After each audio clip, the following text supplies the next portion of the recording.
Partey is getting some rave reviews for that display. I mean, how good was Partey tonight? Yeah, he was really good. I wouldn't like to go to the individual because they all contributed a lot. It was really hard, and it's getting harder and harder to pick out the team. But I'm glad that whoever I pick, they are ready. They are giving absolutely everything, and they play with a lot of courage. And it doesn't matter where we go, and this is a massive factor for me. They play with no fear and believing in our style of play. Just finally from me, Mikel, Arsenal have gone 29 Premier League games winless away at the top six. I mean, how important was it to break that hoodoo? Yes, obviously there is many factors for that, and obviously it's not a coincidence. So we have to change that dramatically and very quickly. We're going to be fighting for the top team because if not, we're never going to have the consistency that is required at that level. So it's great, big belief for the players as well, because coming here at that stage is going to give them the lead to what we're going to do when we go somewhere else. But to be fair, this season we went to Anfield and we played them face to face. We went to the Etihad and we didn't deserve to lose the game, and we come here again and we do the same. At this time, we win at this foot. Thank you, well done. Thank you. Simon Sterling. Hi, Mikel. Just in terms of Aubameyang, I know you've said on TV that it was important for him to score, but how much courage did he need to take the penalty, knowing that he's not scored in such a long time? Yeah, probably he had added pressure because he knew how crucial it was for us to win here today and how important that moment was. But I think he took it really well. I'm really happy for him because he might not be scoring, but he's working really hard. He's contributing to the team with many other things, and today he got the reward. Simon Collins. Hi, Simon.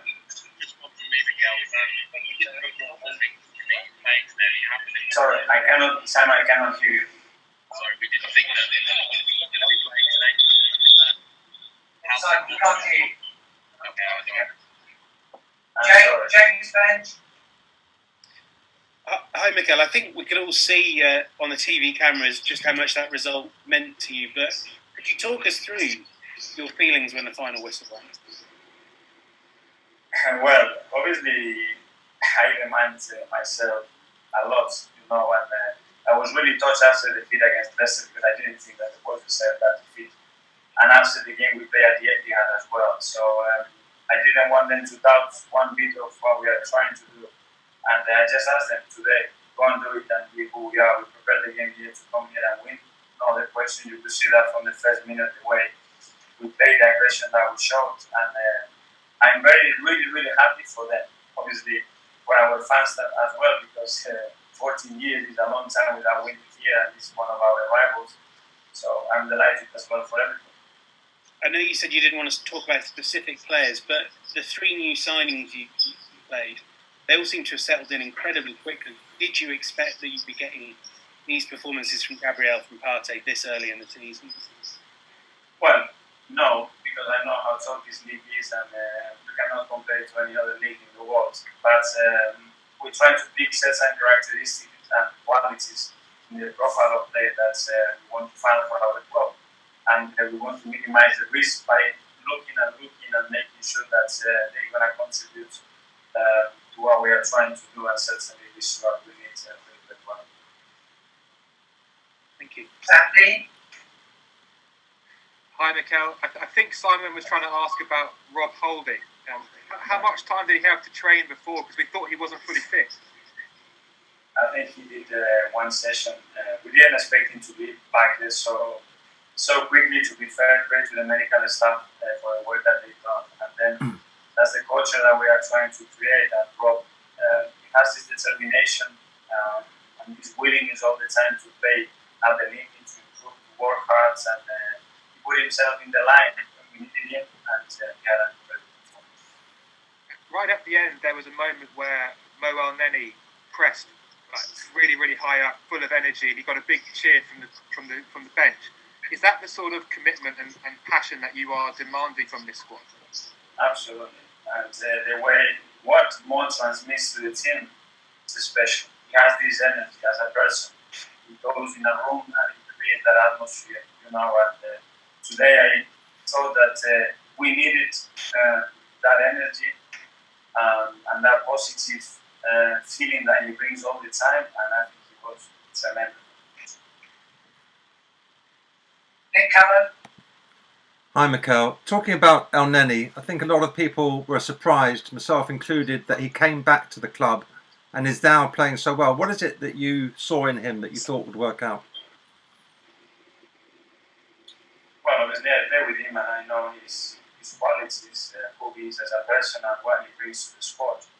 And I like a lot players that they have zero ego, that they play for the team, that they want to contribute whatever it is with whether it's 1 minute, 96 minutes, or just by being there and giving all the time positive feedback and contributing to our culture. And Mo is a person that is admired amongst everybody at the football club, and I think now is my respect as a footballer, something that I always believe that we have to do. Just another quick one. In terms of, sort of game plan and tactics, did everything go exactly how you planned it today? Not everything, but a lot of things actually happened. But it's really tricky. They can change formation, they rotate the players a lot. Then this diamond with two players all the time throwing your back. When you want to be really aggressive and press them high, you know that you're exposing your back and you just need a split second of lack of focus or bad placement and they are through. But it's who we are, and we've done that really well today. And as well, when we can have the legs to that no more, and we have to defend in a deeper block, I think we're really well structured and organized. Okay. Were you nervous at the end? Absolutely, yes, because I know that the last few minutes they throw everything at you. They have some big, tall, physical players with a lot of quality, and anything can happen. But I think we defended really well. Okay, cheers, thanks. Two more. Mark Owen. Hi, Mikel. Hi. Hi. Just in terms of the result, how important was it to get the result and sort of convince the players and the supporters? Because you've been so close against the big teams before, but to actually get the win, has that sort of convinced these people now that we are moving in the right direction? Well, I think we are creating expectations as well, because we beat United and then we beat Chelsea and then we beat Man City and we beat Chelsea in the final, then Liverpool in the cup. Yeah.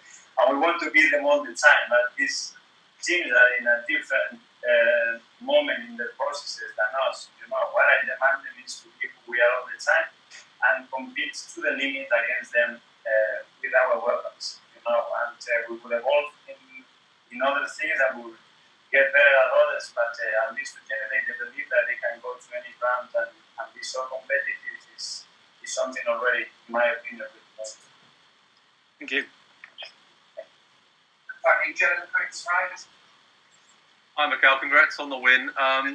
You spoke about the culture and creating this culture. I mean, today, that win for your players, what does that do internally, and particularly those big performances you talked about from Gabriel? Generates belief. I think it ties everybody together. Everybody's going to feel really part of it, because they've been players that they haven't played that many things in the Premier League recently, and they will be today. And everybody has to be ready. And want to perform at that level, we're going to have to be with a big squad, because the fixtures are crazy at the moment, and the demands physically are huge. And everybody has to be contributing what do I bring to the team. That's the question you have to ask yourself. And it's not just on the pitch, it's outside in the training ground. You are not selected. What do you bring to the team? How can you help, and how you are contributing? And I'm really happy with what the board have done. Thank you. Thanks, everyone.